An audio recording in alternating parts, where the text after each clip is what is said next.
Salut, c'est Paul. Je te retrouve ce soir pour une petite vidéo blabla lecture. Alors, ce soir, j'ai décidé de te lire une petite histoire de Stephen King. Mon daron est très fan de Stephen King, qui est un auteur très très connu, qui a donné lieu à beaucoup de films, notamment La Ligne Verte, qui est un des plus connus de films, et qui est tiré de son texte, mais comme beaucoup d'autres. Et du coup, j'ai décidé de te lire une de ces histoires. Donc, c'est un livre où il y en a plein d'histoires différentes de lui. Il y en a des courtes, il y en a des plus longues, il y en a des 10 pages, il y en a de 20 pages. Moi, je vais te lire la plus courte qui fait que 10 pages. Et donc, si tu veux plus de lecture, n'hésite pas à rejoindre la chaîne en devenant membre pour 2 € par mois. Tu as plusieurs heures de lecture tous les mois, d'accord? Plus toutes les lectures des mois d'avant. Donc voilà, ça me soutient énormément et ça me permet de passer plus de temps sur la chaîne. Que ça soit pour faire des vidéos pour membres ou en public. En sachant que je vais me remettre à faire plus de vidéos en public. Mais au moins avec les vidéos en privé, je suis sûr d'avoir un retour sur travail, on va dire. Je peux passer à faire des vidéos, que ce soit du gaming aussi, hein. Il y a pour 3 € des vidéos gaming. Donc voilà. Donc j'espère que tu vas aimer en tout cas cette petite lecture en mode détente, en mode relax. Ça fait longtemps que j'ai pas lu parce que comme du coup, comme tu as peut-être pu le comprendre, les lectures c'est pas ce qu'aiment les gens, c'est pas ce qui intéresse le plus les gens. Donc c'est dommage parce que franchement les lectures c'est très bon pour le cerveau. Plutôt que de regarder des vidéos TikTok, enfin des trucs un peu, ou la télé, enfin tu vois ce que je veux dire. C'est très bon pour une personne de lire, que ce soit au niveau de l'imagination, psychologiquement, au niveau du stress. Enfin bon, c'est vraiment très bien. Et je vais essayer d'ailleurs d'écrire des textes, je vais essayer d'écrire des nouvelles un peu à la Stephen King, ou je sais pas en fait si je fais plus du livre pour enfants. Mais en ce moment j'ai un peu envie d'écrire en fait. Donc je sais pas, après à voir, mais c'est que j'ai toujours adoré le côté rédaction. Le seul truc que j'aimais vraiment, je pense, dans le côté scolaire, au collège, même en primaire, je pense que c'était le moment où on devait écrire, inventer une histoire. J'ai toujours eu les meilleures notes, que ce soit au collège ou en primaire. J'avais des 19, des 18, des 20, tu vois. Même pour le brevet, je me rappelle. Le seul truc que j'ai réussi au brevet, c'était la rédaction. Mais bref. Donc voilà. Donc on y va. Donc au niveau de Stephen King, je te lirai en vidéo privée La Brume du coup. Ou alors La Ligne Verte. Je n'ai pas encore décidé. Mais les deux j'aime bien. J'ai regardé les deux adaptations du film.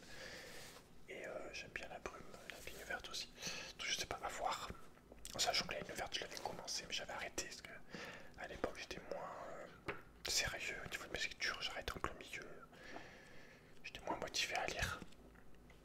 Mais bref. Donc let's go. On y va. Je vais me mettre comme ça. C'est un peu lourd. J'aime pas trop les gros livres comme ça. Sauf que là c'est vraiment le format que j'aime le moins, quoi. Le plus gros c'est chiant, quoi. Bon, même si encore plus gros, mais je me comprends. Je suis plus livre poche ou entre les deux, quoi. Donc l'image, vraiment vrai, c'est hyper lourd. Je vais mettre comme ça. Après du coup je suis pas droit, mais oh, c'est un peu chiant. J'avoue, c'est un peu chiant de ouf. Je sais pas comment le tenir. Alors l'image de la faucheuse, nous l'avons déplacée l'année dernière et c'était aussi une sacrée entreprise, dit Monsieur Carline pendant qu'il montait l'escalier. Il a fallu le faire à la force des bras, bien sûr, aucun autre moyen. Nous l'avons assuré auprès de la Lyotte contre tout accident, avant même que nous l'ayons tiré de sa caisse dans le placard. C'était la seule société à laquelle nous avons pensé pour une telle somme. Splendide Cet homme était un imbécile. Splenger avait appris depuis longtemps que le meilleur moyen de traiter avec un imbécile était de l'ignorer. On l'a assuré pour $1 million, reprit M. Carlin, quand ils atteignirent le palier du deuxième étage. Ses lèvres se plissèrent en un sourire aigre-doux. Et il coûte cher aussi.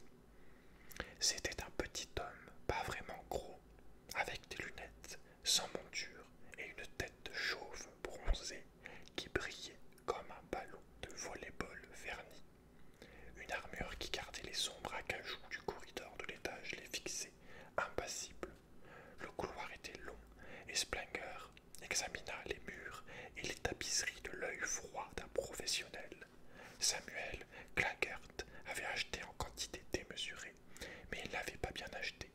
Comme tant d'empereurs industriels de la fin du XIXe siècle, il avait été un petit peu plus qu'un chineur de brocante qui avait endossé les oripeaux du collectionneur, un connaisseur en monstruosités picturales, en collection de romans de pacotille et de poésie aux coûteuses rolures en peau de vache et en sculptures atroces, le tout considéré par lui comme de l'art. Au mur étaient accrochés, suspendus comme des guirlandes, pour mieux dire, des imitations de tentures marocaines, d'innombrables et sans aucun doute anonymes, madones serrant contre elles d'innombrables bébés porteurs d'auréoles, tandis que d'innombrables anges voletaient ça et là à l'arrière, plan, des personnages grotesques portant des candélabres et un lustre monstrueux, obscénément décoré et surmonté d'une nymphette au sourire salace. Bien entendu, le vieux pirate avait mis la main sur quelques objets intéressants.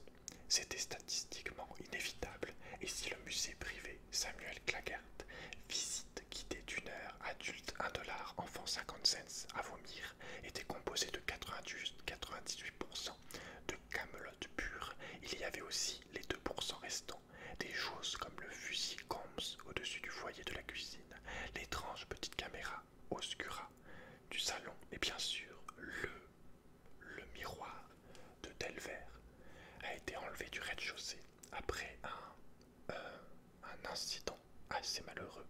L'achat tout attracte M. Carlin, poussé sans doute par la vision d'un portrait d'anonyme luisant fantomatiquement au bas de l'escalier suivant. Il y avait déjà eu des incidents, des paroles déplaisantes, des déclarations furieuses, mais cette fois-là, c'était bel et bien une tentative de destruction du miroir. La femme, une certaine Mademoiselle Sandra Bates, est venue avec une pierre dans la poche. Heureusement, elle a mal visé et elle n'a réussi qu'à écorner l'encadrement. La glace n'a pas été touchée. Cette Bates avait un frère. Inutile de me faire la visite à $1, dit calmement Splenger. Je connais l'histoire du miroir de Delver. Fascinant, n'est-ce pas? Carlin lui jeta un regard oblique, bizarre. Il y a eu cette duchesse anglaise en 1709 et le marchand de tapis de Pennsylvanie en 1746, sans parler. Je connais l'histoire, répéta Spengler, toujours aussi calme. C'est le travail de l'artisan qui m'intéresse. Et puis, bien sûr, il y a la question de l'authenticité. L'authenticité. Monsieur Carlin gloussa. C'était un son sec, comme si des os avaient cliqueté dans la soupente de l'escalier. Il a été examiné par des experts, Monsieur Splenger, comme le Stradivarius de Lemlière. C'est vrai, soupira Monsieur Carlin, mais aucun Stradivarius n'a jamais eu tout à fait l'effet troublant du miroir de Delver. Oui, jamais tout à fait, répéta Splenger de sa voix doucement méprisante. Il comprenait maintenant qu'il n'y aurait pas moyen d'arrêter Carlin. Il avait un esprit parfaitement en accord avec l'époque. J'aime bien cette expression. Tout à fait, répéta-t-il encore. Ils montèrent au 3e, puis au 4e en silence, tandis qu'ils approchaient du toit de ce bâtiment plein de coins et de recoins. La chaleur se faisait de plus en plus oppressante dans les galeries supérieures. Avec la température élevée, une odeur s'immisçait que Spengler connaissait bien, car il avait passé toute sa vie d'adulte à travailler dans cette atmosphère. Une odeur de mouches mortes depuis longtemps, gisant dans des coins ombreux,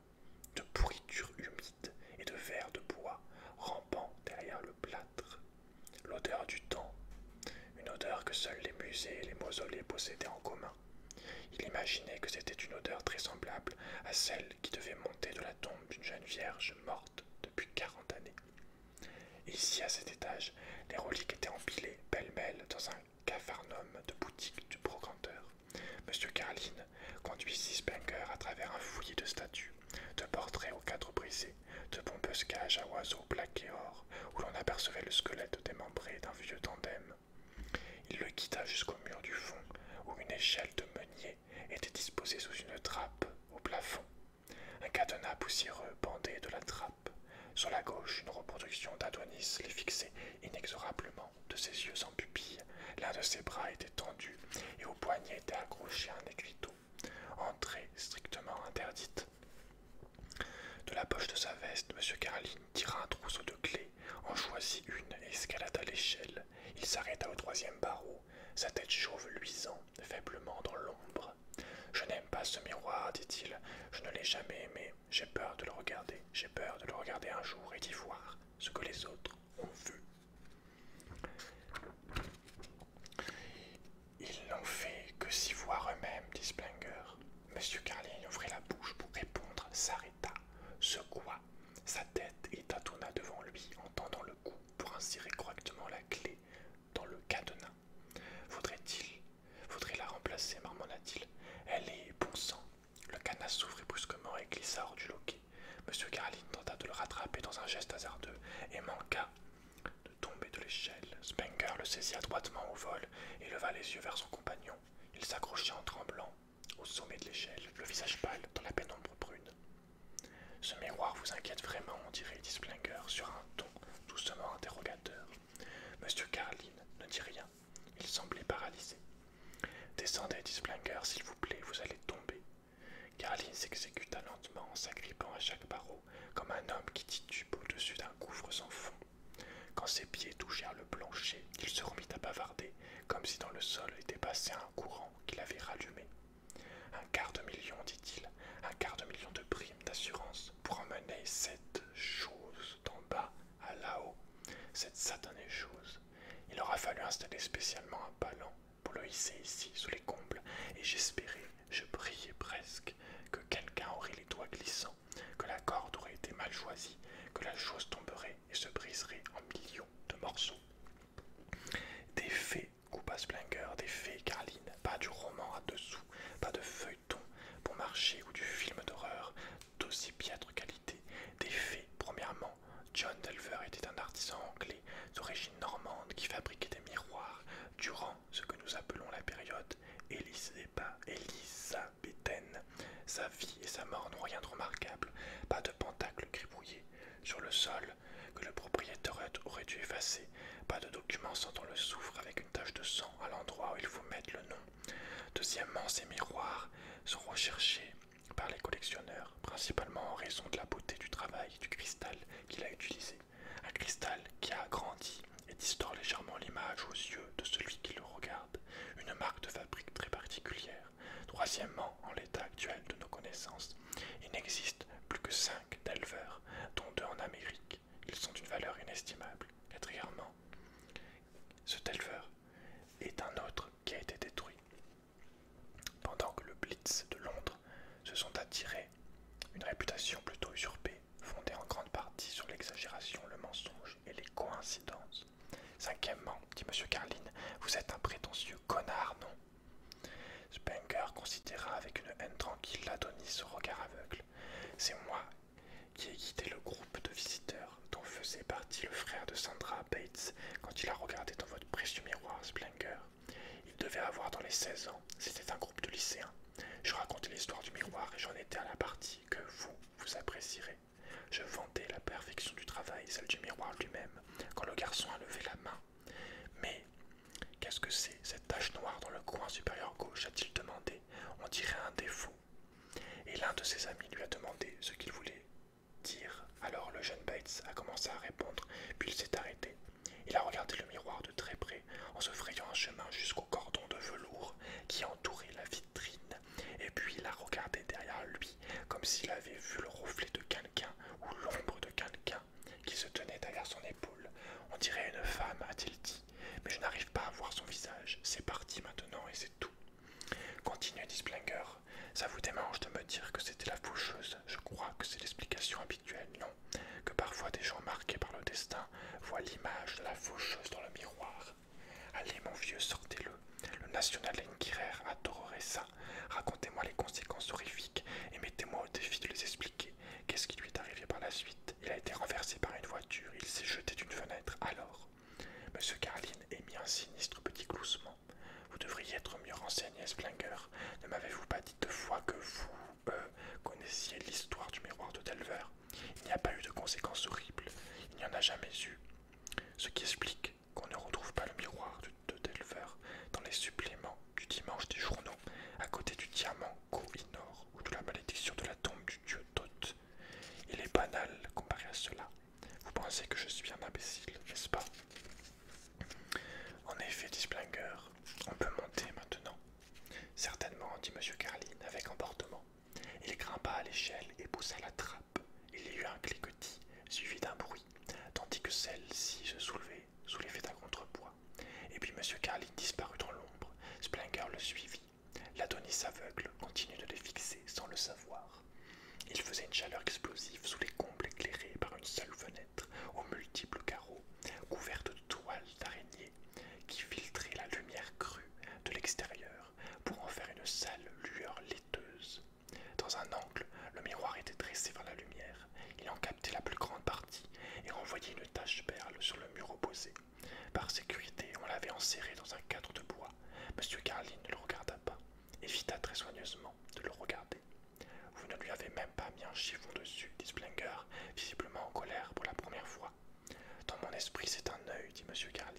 Sa voix était encore épuisée, parfaitement vide d'intonation. Si on le laisse ouvert, toujours ouvert, il finira peut-être par devenir aveugle. Splinger ne lui prêta aucune attention. Il ôta sa veste en la pliant avec soin de manière à mettre les boutons à l'intérieur, et avec une infinie douceur, il essuya la poussière sur la surface convexe du miroir. Puis il se redressa et y plongea son regard. Une pièce authentique, il n'y avait aucun doute là-dessus, et il n'y en avait jamais eu en réalité. La pièce encombrait derrière eux, son propre reflet, la silhouette à demi tournée de Carlin. Tout cela était clair, net, presque en 3 dimensions. Le léger effet d'agrandissement donnait à toute chose une courbure légère qui ajoutait comme une 4e dimension. C'était. Ses pensées s'interrompirent et il éprouva un nouveau sursaut de colère. Carlin ne dit rien. Carlin, pauvre imbécile, je croyais que vous aviez dit que cette fille n'avait pas abîmé le miroir. Pas de réponse. Dans le miroir, Splinger lui lança un regard glacial. Il y a un bout de Chatterton dans le coin supérieur gauche. Est-ce qu'elle l'a fêlé pour l'amour de Dieu, mon vieux? Répondez. Vous êtes en train de voir la faucheuse, dit Carlin. Sa voix était morte et sans passion. Il n'y a pas de Chatterton sur le miroir. Posez votre main dessus, mon Dieu. Splinger enroula soigneusement la manche de sa veste autour de sa main, tendit le bras et appuya doucement contre le miroir. Vous voyez, rien de surnaturel, c'est parti. Ma main le couvre. Le couvre, vous pouvez sentir le Chatterton. Pourquoi ne l'enlevez-vous pas? Splinger écarta la main avec précaution et regarda dans le miroir. Tout y paraissait un peu plus distordu. Les angles inhabituels de la pièce semblaient s'élargir, comme s'ils étaient sur le point de se dérober dans quelques invisibles éternités. Il n'y avait pas de coin d'ombre dans cette glace. Elle était sans défaut. Brusquement, une crainte morbide surgit en lui, et il se méprisa pour ce sentiment. On dirait que c'est elle, hein? Demanda M. Carlin, le visage très pâle. Il fixait le plancher. Un muscle battait spasmodiquement dans son cou. Admettez-le, Splinger, on dirait qu'il y a derrière vous une silhouette à capuchon, non? On dirait qu'il y a un Chatterton masquant une petite velure, rétorqua Splinger très fermement, rien de plus, rien de moins. Le jeune Bates était très costaud, dit rapidement Carlin. Ses paroles semblaient tomber dans l'atmosphère brûlante et immobile, comme des pierres dans une eau noire. Comme un joueur de football, il portait un chandail avec une inscription et un pantalon gris foncé. Nous étions à mi-chemin de l'exposition des étages intermédiaires quand... La chaleur me rend malade, dit Splinger d'une voix un peu incertaine. Il avait sorti un mouchoir et s'essuyait le cou. Ses yeux fouillaient vivement la surface convexe du miroir. Quand il m'a dit qu'il lui fallait un verre d'eau pour l'amour de Dieu. Est-ce qu'il y a des toilettes? Je crois que je vais. Son chandail, je n'ai plus aperçu que son chandail pendant qu'il descendait l'escalier. Puis, je vais être malade. Carlin secoua la tête comme pour s'éclaircir baissa de nouveau les yeux vers le sol. Bien sûr, troisième porte à gauche, deuxième étage en allant vers l'escalier. Il leva un regard suppliant. Comment pouvais-je savoir? Mais Splenger avait déjà commencé à descendre l'échelle. Elle trembla sous son poids, et pendant un instant, Caroline crut, espéra qu'il tomberait. Il n'en fit rien. Par l'ouverture carrée dans le plancher, Caroline le regarda descendre, une main posée sur sa bouche sans appuyer. Splenger. Mais il était parti. Caroline écouta l'écho de ses pas diminuer, puis mourir au loin. Quand ils eurent disparu, un frisson violent le secoua. Il essaya de déplacer ses propres pieds pour se rapprocher de la porte, mais ils étaient pétrifiés. Rien que cette dernière vision fit escamoter le chandail du garçon, mon Dieu. C'était comme si d'énormes mains lui prenaient la tête, la lui relevaient de force. Contre son gré, Caroline fixa les profondeurs luisantes du miroir de Delver. Il n'y avait rien là. La pièce se reflétait pour lui fidèlement, ses confins poussiéreux transformés en infini luisant. Un bout d'un poème de Tennyson dont il se souvenait à demi lui revint et il le marmonna. Les ombres me donnent des nausées, dit la dame de Chalotte. Et il ne pouvait toujours pas regarder plus loin, et le silence haletant l'étreignit. Près de l'un des coins du miroir, une tête de taureau, mangée par les mythes, le regardait avec des yeux plats d'obsidienne. Le jeune homme avait voulu un verre d'eau, et la fontaine était dans le hall du rez-de-chaussée. Il était descendu et n'était jamais revenu, jamais, nulle part. Comme la duchesse, qui après s'être mise en grande toilette pour une soirée, s'était arrêtée pour se mirer dans sa glace et avait décidé de retourner chercher son collier de perles au salon. Comme le marchand de tapis, qui était parti en carriole et n'avait laissé derrière lui qu'une carriole vide et deux chevaux. Et le miroir de Delver était resté à New York de 1897 à 1920. Il était là quand le juge Greiter, Caroline fixait, comme hypnotisé, les profondeurs vides du miroir. Au-dessous, l'Adonis, aux yeux aveugles, regardait toujours. Il attendit Splenger, tout comme la famille Bates dut attendre le garçon. Au-dessous, l'Adonis, aux yeux aveugles, regardait toujours. Il attendit Splenger, tout comme la famille Bates avait dû attendre son fils, tout comme l'époux de la duchesse avait dû attendre que sa femme revienne du salon. Il fixa le miroir et attendit, et attendit, et attendit. Voilà, petite histoire sur ce miroir. Donc voilà, bon après c'est toujours un peu effrayant, au moins fantastique les histoires de Stephen King. Un peu morbide, sombre, mais bon, ça a donné lieu à beaucoup de films d'horreur très connus, de films en général. Mais voilà, donc bon, le livre est très court, 600 pages, frère, écrit en petit. Donc bon, voilà, je te laisse du coup. Et comme je te dis, donc voilà, si tu veux plus de lecture, tu deviens membre et tu auras des heures et des heures de lecture sur des textes, sur des histoires très connues. Je te laisse regarder dans la playlist de lecture membre.